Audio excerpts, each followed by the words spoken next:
Welcome to Parenting on Purpose. This is session 1. Now let me talk a little bit about what Parenting on Purpose is before we get into it. The Parenting on Purpose series is interactive. There's a time of lecturing. Then there's a time of talking and interacting. But in your workbook, in your Parenting on Purpose manual, there's a time for those of you that are married, and this is the key time. For those of you that are married, that's the time to sit and read it out loud with each other. Let me say that again, because ladies, your husbands aren't going to want to do that. I appreciate what he says. I'm not doing that. And so whatever you need to do to get him to do that. And my wife has gone to extremes to get me to read books out loud, and I love those extremes. So whatever it takes to get me to read the book. But reading it out loud, and this is the kind of material where you can't go very far in this material without finding blanks, where you've got to ask each other questions and fill them out to get everybody on the same page. Because what's happened here today, and in this society, and since about the 1940s and 50s, we are no longer built in. Parenting is no longer built in. We have children, but what you do with children, it's not built into our society, it's not built into our system, because, well, we're not on the farm. But if I don't believe that there's a reason to do this, I won't hang in. I won't hang in. I don't understand. This is a lot of work here with my child. And could you just give me a few little quick things to do and I can go out of here and kind of get it? But let me give us the end result, because chores have nothing to do with chores. Science projects have nothing to do with science projects.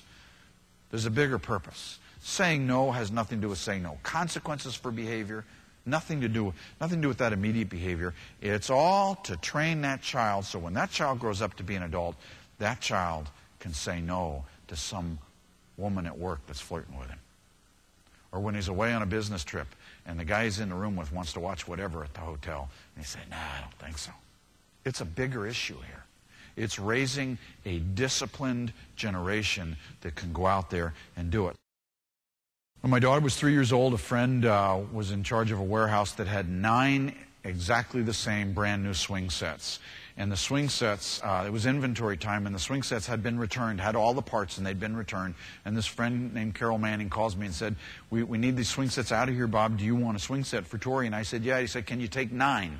And I said, absolutely, I'll come and get them. He said, no, you can't come get them. We'll deliver them. And so this big truck came to Sheridan House for Boys and backed up and dumped 9 sets of swings on the back baseball field out of the box. So it's just piles of aluminum back there. And the driver's laughing as he's pulling off. And same set, all of them the same set. And he gave me the little 32-page workbook.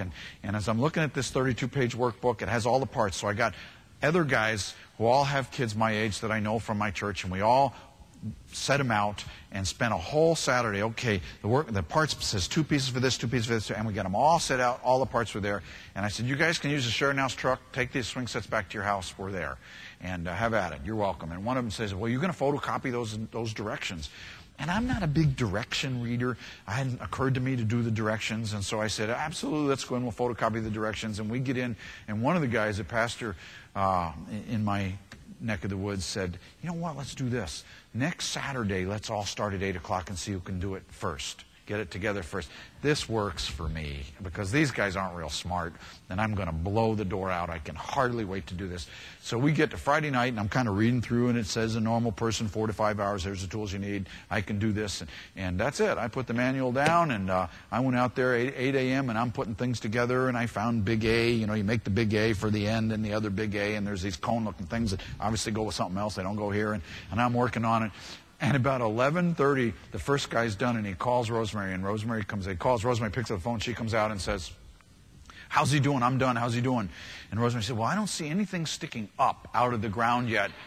And that's all they needed to hear. By 1:30, they were all at my house, and there's nothing really sticking up yet. And by dark, there's stuff up, but it's, I can't let Tori on it because it's dangerous. It's not right.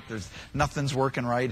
And I had to take that entire swing set apart and start all over again the next week using the manual. I thought I knew better. I thought I could shoot from the hip. I thought I could make it happen. See, nobody trained us to parent. Nobody. And Grandma's not down the street. Aunts and uncles aren't around us. So we've got to come into community to first admit we need help, talk about it, work through it, be patient, and know the goal. The goal is not to fix it by Easter. The goal is to raise an 18 to 20-year-old who can go out the door competent. My job is to do the training in the way he should go, so that when he's old, he won't depart from it.